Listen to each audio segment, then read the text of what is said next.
To begin with paint, you want to make sure you grab a big sheet of paper to cover and protect your table from the acrylic paint. Once your table is covered, you can now begin grabbing paint supplies. You will need to grab a cup of water, paper towel, a knife from the cart by my desk, a paintbrush also on the cart, and a plastic paint palette from the cart as well. If you want to be extra super careful, I would recommend grabbing an apron from the ceramics room. Be aware that acrylic paint does not come out of clothing. On the shelf, colors are organized by warm and cool. Black and white also have their own section of shelving.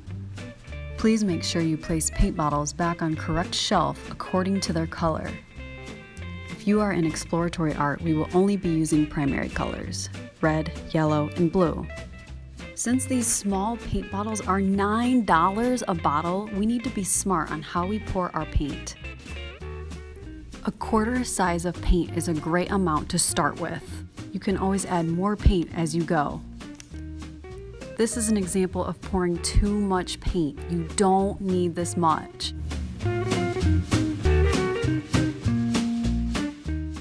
Once it's time to start cleaning up, you are going to take your knife and scrape off any pure paint back into the bottle. Again, it has to be a pure color paint. There can't be any other colors blended in with it. If you have blended colors, the blended colors need to be scraped into the trash and not the sinks. If you have a lot of extra blended paints that you'd like to save, I can give you a clear plastic container. You can scrape your blended paints into this container and then write your name on the lid. You will keep any of these plastic containers in your toolkit. Now it's time to use the sinks. Remember, do not put any globs of paint in the sink. Paint needs to either go back into the container or scraped into the trash.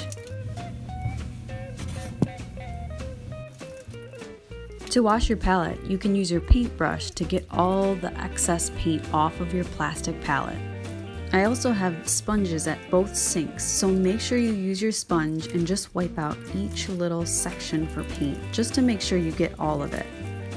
If you accidentally get any globs in the sink, use the sponge to wipe it up. The more globs we have, the more it clogs the drain. If you notice globs that aren't necessarily yours, just wipe them up the best you can. Wipe off your knife with paper towel first. Afterwards, use the sponge and water to wipe off the remaining paint. Along with the expense of the paint brushes are very pricey as well. We need to make sure to thoroughly clean our brushes to keep them usable for a long time. Use soap and massage your bristles in your hand. Be sure to also clean off the metal part above the bristles as well. Rinse and you can even repeat. Once you have finished cleaning all of your paint supplies, you need to ask me a very important question. Mrs. Toy, can I show you my paintbrush and palette? No matter where I'm at in the classroom or what I'm doing, I need to see that your palette and paintbrushes are clean. Sure. To show me that your paintbrush is clean, hold out your arm and swipe your wet paintbrush across your arm. If your paintbrush is clean, you can return it. Now, if you swipe your wet brush on your arm and paint comes off on your skin, I'm going to send you back to the sink. This is not the end of the world. Be sure to put all supplies back in the designated areas. Please be sure to throw away all paper towel trash. Please don't throw paper towel in the recycling bin. Have a couple people at your table fold up the table paper. We will store the table paper on this cart by the ceramics room door. We cannot leave the classroom until all palettes and brushes are taken care of. If you see a palette or brush in the sink, step up and clean it off. Be sure to put all wet artwork on the drying rack. Now comes the best part.